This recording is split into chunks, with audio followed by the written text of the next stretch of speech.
देखो, मेरा मानना हो सकता है मेरे बोलते बोलते आंधी या बारिश भी आ जाए। आपकी गर्मी की पीड़ा मैंने रखी, वो कुदरत ने सुन ली, लेकिन मुझे जो पीड़ाएं हैं उनको कुदरत के सुनने से फायदा नहीं होगा, उनको जब तक आप नहीं सुनोगे और आप मेरी बात पे नहीं चलोगे। जैसे कुदरत खड़ी हुई ना, अभी 5 मिनट पहले में अब में फर्क हुआ नहीं हुआ बताओ? लेकिन जब आप कुदरत की ने जिस तरह मेरी बात सुनी ऐसे आप भी मेरी बात सुनोगे, तब जाके बदलाव होगा। तो समय समय पे जो संत गुरु महापुरुष जन्मे भारत की धरती में, देखो मीडिया के लोग छोड़ के बाकी लोग बैठे, तुम्हारा प्रोग्राम में खराब होगा तब तुम्हारा अच्छा होगा, तब तुम्हारा यहाँ से जो संदेश आएगा वो लोग लेकर जाएंगे कि भाई भीम आर्मी के लोगों ने क्या प्रदर्शन किया।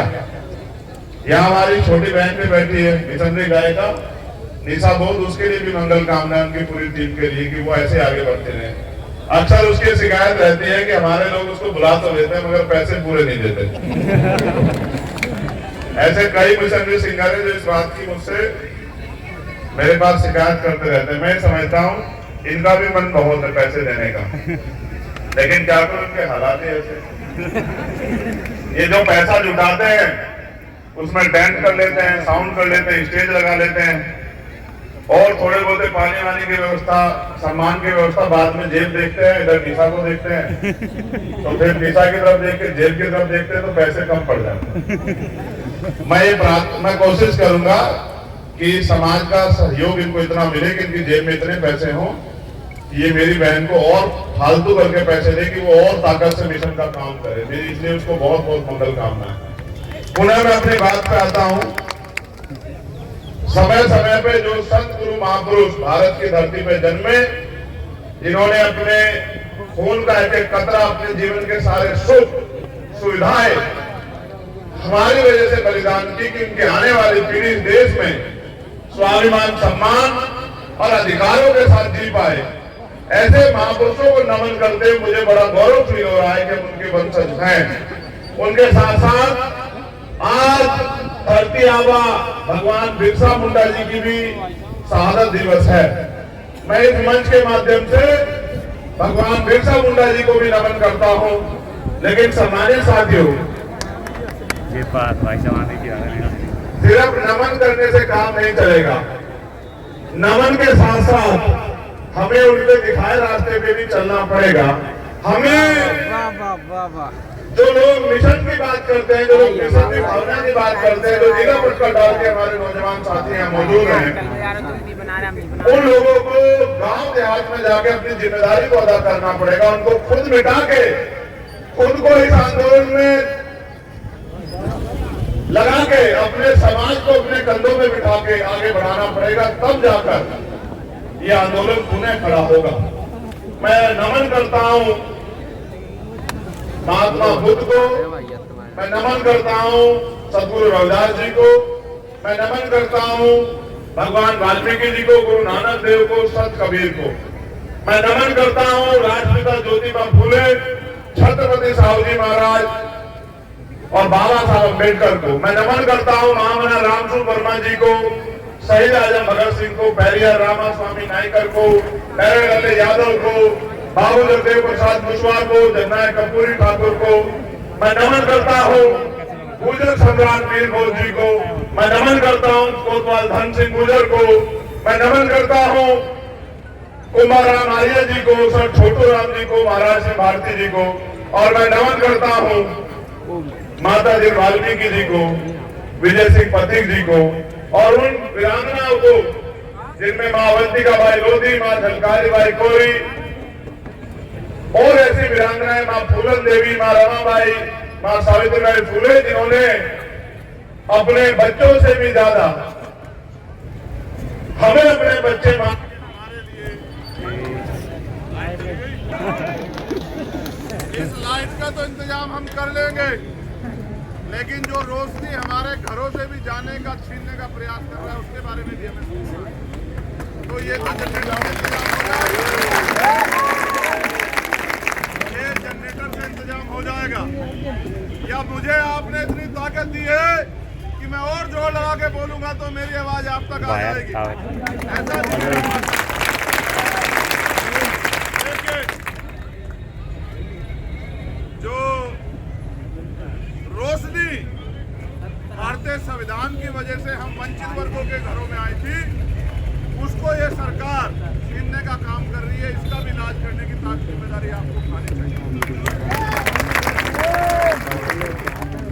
इंतजाम हो गया। अब बात करें, ये मैंने अपनी कुर्सी पे उस मां को बिठाया जिसने अपने बच्चे को खो दिया। वो बच्चा, वो हमारा छोटा भाई आकाश गुजर, आप अपने भाई के रूप में उसको महसूस करो कि वो आपका भाई था। एक खोया, जहां बैठे वहीं सुन लो। उस बच्चे ने अपने प्राण नहीं तोड़ दिए। वो ये सोचता होगा आकाश गुजर कि कोई तो होगा जो मुझे न्याय दिलाएगा, कोई तो मेरा भाई खड़ा होगा। ऐतिहासिक रूप से मैंने गुजर समाज में जन्म नहीं लिया, मगर मैंने बहुजन समाज में जन्म लिया है। आकाश गुजर मेरा भाई है, ये मेरी माँ है, इसको न्याय दिलाना मेरी जिम्मेदारी है। और जितनी जिम्मेदारी मेरी है इतनी जिम्मेदारी आपकी भी है। मैं फिर भी लड़ रहा हूं। ऐसा नहीं कि यहाँ बहुजन समाज कमजोर है, हम इनको आर्थिक मदद नहीं करा सकते, हम इनको आर्थिक मदद भी करा सकते हैं, मगर मैं पूछना चाहता हूँ ये सरकारें किसके लिए हैं? हम सरकार को पैसा देते हैं, हम जो टैक्स देते हैं उससे सरकार का बजट बनता है, उस बजट से हमारे लिए काम होने चाहिए। लेकिन उस बजट से जो गोलियां बन रही हैं, उन गोलियों को हमारे सीने में दागा जा रहा है। ये सरकार ने हमें दिया है। हो सकता है आने वाले कल में गुजर समाज के लोग इस अन्याय को भूल जाएं। हो सकता है वो अपने छोटे छोटे स्वार्थ में, अपनी राजनीतिक महत्वाकांक्षा में इस बात को भूल जाए। लेकिन मैं जानता हूं कि हम भीम आदमी आजाद समाज पार्टी के लोग इस अन्याय को नहीं भूलेंगे, इस बात को मैं जानता हूं। देखो, मौसम अच्छा हो गया, हवा भी चल रही, अब आपको गर्मी नहीं लगेगी, लेकिन अब आपके सीने में आग लगनी चाहिए। मेरे पास इतनी समस्याओं की लिस्ट है। मैं जब वहां से चला चंदेरी से, आज हम चंद्रहाट, हम चंदेरी में रुके, इन्होंने मुझसे कहा कि बहुत अच्छी जगह। मैं भी ये सुनता था, किताबों मैंने पढ़ा, बुंदेले हर बोलो के मुंह हमने सुनी कहानी थी है चंदेरी का किला। मैंने इनको ये बताया कि किले तो यहाँ हम लोगों पे रहे हैं पहले, ऐसा नहीं, बहुजन समाज के लोगों का इस देश में राज सत्ता रही है, राजतंत्र में भी उनके पास राजा रहे हैं। लेकिन इस तरह की व्यवस्था इस देश में बना के, उसका अगर उदाहरण सुनना हो तो गुजर सम्राट मीरपुर उसका उदाहरण है। अगर आपको किले ही देखने हो तो उनके देख लो। लेकिन मैंने उस किले में बताया अपने लोगों को कि इस किले में अभी आपकी हैसियत ये है कि किला छीनने वाले तो आप हो, लेकिन इस किले के मालिक आप नहीं बन सकते। इस लोकतंत्र में जहां बाबा साहब अम्बेडकर ने अपने चाचा बच्चों की कुर्बानी देके हमें वोट का अधिकार दिलाया और ये संदेश दिया माननीय काशीराम साहब ने कि वोट हमारा, राज तुम्हारा, नहीं चलेगा, नहीं चलेगा। ये मध्य प्रदेश है, यहाँ 90% आबादी SC, ST, OBC और माइनॉरिटी के लोगों की है।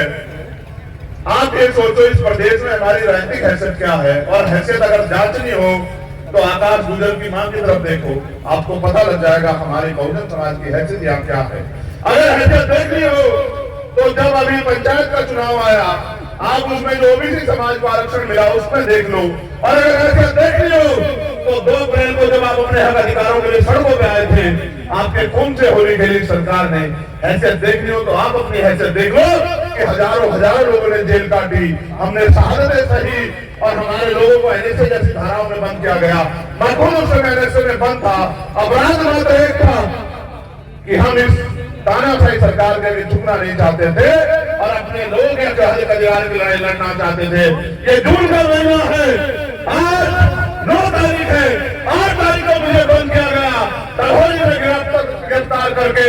आज 9 तारीख की सुबह में जेल में पहुंचा, 16 महीने मैंने जेल काटी, हर एक दिन मैंने इंतजार किया। देखो समय कैसे खींच के लाता है। मैं 8 तारीख की रात को चंदेरी के किले में था और 9 तारीख को आपके बीच में हुई है वही 2 तारीख है 2017 में, जिस समय मैं अपने लोगों के हक अधिकारों के लिए लड़ रहा था सीना तान के, और इस सरकार ने मुझे गिरफ्तार कराया। और जब मुझे बेल मिल गई तो मेरे ऊपर NSA लगा दी। मैंने कभी घुटने नहीं टेके सरकार के सामने। 16 महीने मैंने 8 बाई 6 बाई 10 की एक कोठरी में दिन काटे। आप सब समझदार लोग हो। उस 6 बाई 10 की कोठरी में मैंने इसलिए समय काटा कि एक दिन वो समय आएगा कि ये 6/10 की कोठरी से जो मैंने सीखा है, जो न्याय मैंने सहा है, उससे ताकत लेके मैं समाज के बीच में जाकर समाज को जागरूक करने का काम करूंगा कि फिर किसी चंद्रशेखर के साथ ऐसा ना हो। और इस बात को मैं कर भी रहा हूं लंबे समय से, लेकिन आज तकलीफ ये है कि चंद्रशेखर को तो सिर्फ जेल मिली थी, वो तो जिंदा है आपके बीच में, लेकिन आकाश गुजर की तो जान ही नहीं बची। मैंने उस दिन जब मैं आया और मैंने इनसे सवाल किया, यहाँ के अधिकारियों ने वादा किया, बड़ी लुभावनी बातें की, हम परिवार के घर जाएंगे, हम उनसे मिलेंगे, हम जांच कराएंगे। आपको नेमावर की घटना याद है या नहीं है बताओ? कितने लोगों को याद है नेमावर की घटना? इसका मतलब बहुत कम लोग जानते हैं नेमावर के बारे में। मैं आपको याद दिलाता हूं, याद आ जाएगी।